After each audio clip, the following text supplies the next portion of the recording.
რეჟიმის პატიმრების ანტირუსულ საპროტესტო აქციებზე რეჟიმის მიერ უკანონო დატყვევებული მშვიდობიანი მანიფესტანტების მშობლები, ოჯახის წევრები მიმართავენ ბიზნესებს, მიმართავენ სხვადასხვა კომპანიას, რომ მათ გაითვალისწინონ მათთან დასაქმებული მოქალაქეების გადაწყვეტილება იმასთან დაკავშირებით, რომ ისინი აპირებენ ჩაერთონ და შეუერთდნენ ხვალ 15 იანვარს დაანონსებულ საყოველთაო გამაფრთხილებელ გაფიცვას, როგორც იცით, მოქალაქეებმა მათ შორის რეჟიმის პატიმრების მშობლებმა მიმართეს ყველაზე მსხვილ ბანკებს TBC ბანკსა და საქართველოს ბანკს, სხვათა შორის საქართველოს ბანკისა და TBC ბანკის ხელმძღვანელობასთან საზოგადოების ეს მოთხოვნა, ეს გზავნილები მიიტანა რეჟიმის ერთ-ერთი უკანონო პატიმრის მსახიობ ანდრო ჭიჭინაძის დედამ ლიკა გუნცაძემ. ამის შემდეგ უკვე მალევე TBC ბანკმაც, საქართველოს ბანკმაც გაავრცელა განცხადება და ამ განცხადებებში ჩვენ ვკითხულობთ, რომ საბანკო ოპერაციებს ვერც ერთი ეს ბანკი ფიზიკურად ვერ შეწყვეტს, თუმცა მათ ასევე აღუთქვეს საზოგადოებას პირობა იმასთან დაკავშირებით, რომ არც ერთი მათთან დასაქმებული მოქალაქის ეს გადაწყვეტილება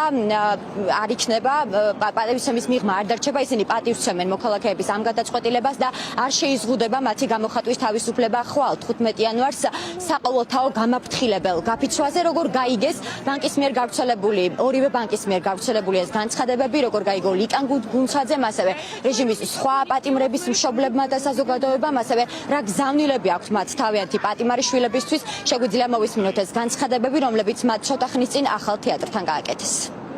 ჩვენი შვილები დღეს ივანიშვილის არალეგიტიმური რეჟიმის მძევლები არიან, მათთვის გაუქმებულია სასამართლო და სამართალი, მათი დანაშაული ის არის, რომ ქართველი ხალხის ნება და არჩევანი დაიცვეს ივანიშვილის პირადმა კრიმინალებმა, ჩვენ შვილებზე იძალადეს, აწამეს, დააპატიმრეს, ეს ჩვენთვის სასჯელიცაა და პატივიც. საქართველოს დამოუკიდებლობისა და მომავლის დასაცავად პროტესტზე გამოსული 100,000-ობით პატრიოტთა შორის ჩვენი შვილები იქცნენ გმირებად, ჩვენ ვამაყობთ მათით.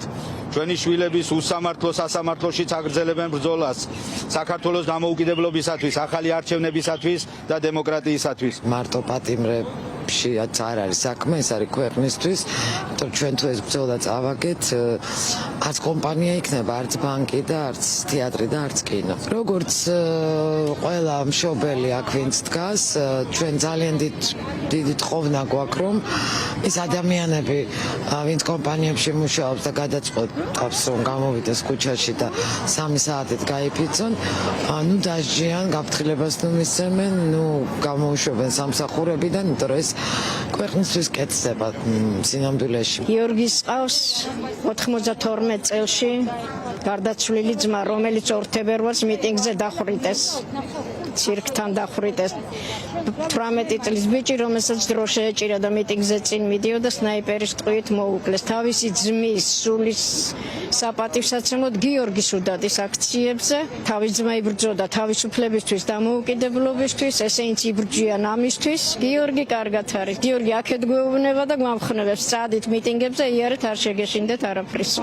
იქნება ალბათ გამაფრთხილებელი მესიჯი არალეგიტიმური მთავრობისთვის, რომ ჩვენ ვართ ყველგან, ჩვენ შეგვიძლია ყველაფერი როგორც გავაჩეროთ, ისე ავაშენოთ, ასე რომ მთავარი ხელისუფლება აქ ხალხია. არასდროს მხარეს დგომა წამგებიანია ბიზნესისთვის.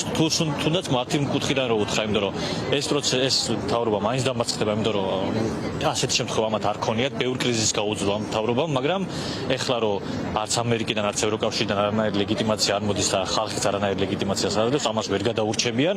ვიყვარხარ ძალიან ყველანი და თქვენთან ვართ ერთად, თქვენ ხართ ჩვენთან ერთად და მალე იქნებით ნამდვილად ჩვენთან ერთად. მედი ეხლა გვიყურებენ და გვიყვარხართ ყველანი.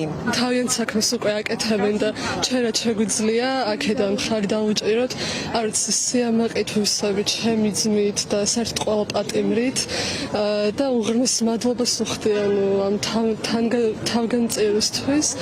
იქ ძალიან მიყვარხარ და არც ყველაზე მაგარი ხარ და ყველა ვამაყობთ შენით და ძალიან მალე იქნება ფიზიკურადაც ჩვენ გვერდზე. როგორც ხედავენ, აქ ერთი ამბავია და ყველა ნორმალური და საოცარი ადამიანი მათ უჭერს მხარს და ყველა მეორე მხარეს არიან უბრალოდ მოძალადეები, ადამიანები, რომლებიც ომის სპეკულირებენ, თუმცა თავად უჭერენ მხარს ომს.